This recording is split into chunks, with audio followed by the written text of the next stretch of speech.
Hello and welcome to video number 6. This is Smart OTO Real Example and in relation to products.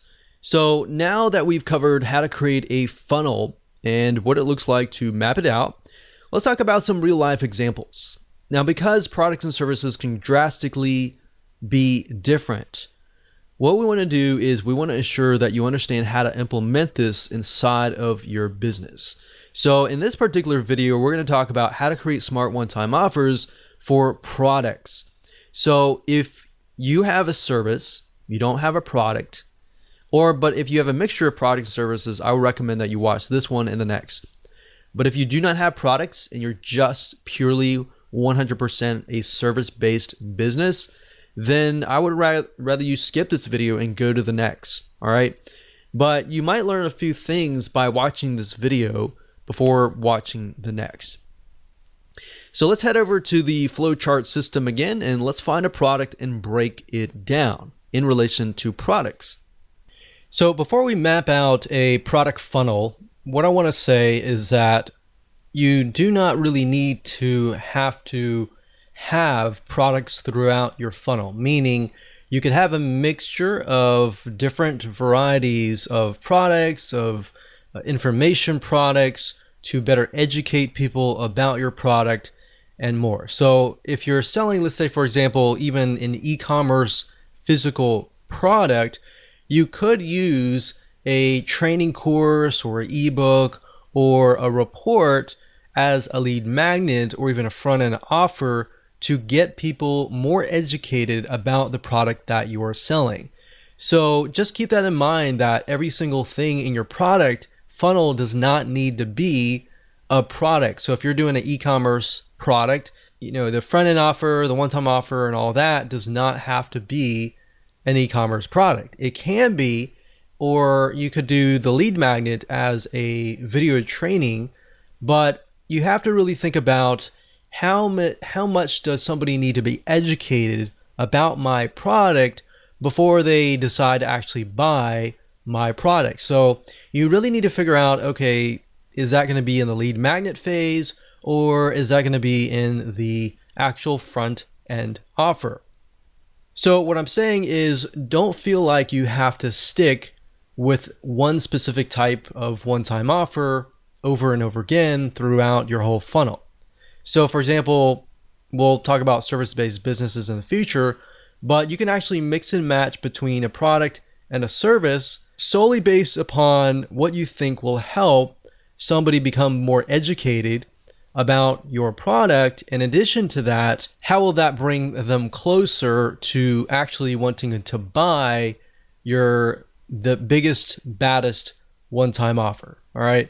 So let's do a product here, and let's just go ahead and do that. Let's do an e-commerce product. Let's say that we are selling scuba gear, and the OTO, let's do an OTO 3 for the sake of simplicity. So scuba gear is going to be basically everything, like all in one package kind of thing. All in one package. So this is kind of the everything, you get everything in the scuba gear package to help you stay below service for a longer period of time. So if that's the unique selling proposition of your product, then maybe down the line here, you could have a lead magnet that talks about something like how to stay below water for a longer amount of time. So we haven't really figured out, is that going to be our lead magnet? Is that going to be our front end offer or anything like that? What I want you to do is just splat that on the paper. So we've got OTO 3, and I would ask you, in addition to that, if we move one step backward or even two steps backwards, what do we think would be there? So since the scuba gear is an all-in-one package, maybe we focus on the scuba mask. So if somebody buys a scuba mask, you could say, hey, you buy the scuba mask, but I'm going to offer you the scuba gear for like half off or something. So let's go here And let's do for simplicity, let's do OTO2 since it's a product. So we'll do this as OTO1 and then maybe a front end offer. So this could be a lead magnet, it could be a front end offer. But let's say, for example, we want to make a course to show people how to stay below water for a longer amount of time, or whatever unique selling proposition that fulfills this or essentially solves somebody's problem, right? So they go from here, they're looking to stay below water for a longer amount of time, and then maybe you present them after that. You say, okay, I've trained you, I've educated you, and then here's a scuba mask that will help you do just that. And then after they buy that, you could say, you know, we normally sell the scuba gear all in one package for, you know, such and such price, but you're going to get 50% off if you buy it right now, kind of thing. So they're already in the frame of mind, thanks to this part here, that they are well educated. They bought the course so that they're well educated. And because you educated them, you have essentially gained their trust. And because they trust you, they're more likely to buy your funnel. So that's something that you could do for an e-commerce type product. Now, let's say it's a information product. So let's say that we won't do a service, and we can do a service in the next video. But let's say, for example, that this is a product. So maybe we could do scuba diving training, advanced training, and then we could do scuba diving. So OTO2 is the biggest, baddest bonus that we can offer, and that's the advanced training. So maybe OTO1 could be scuba diving, not basic training, but maybe intermediate training.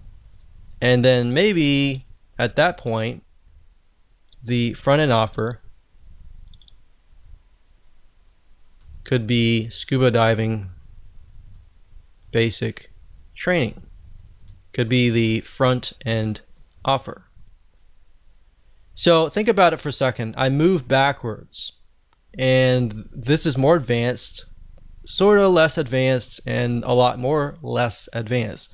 So now when we move back from here forward, it's going to be somebody comes in, they're interested in learning basic training, and they're still new. So maybe you provide them with intermediate training. You say, okay,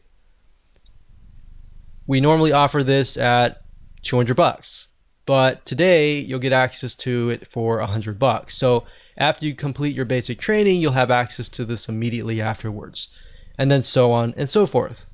So that's what I would do for a product, but you kind of get the gist here.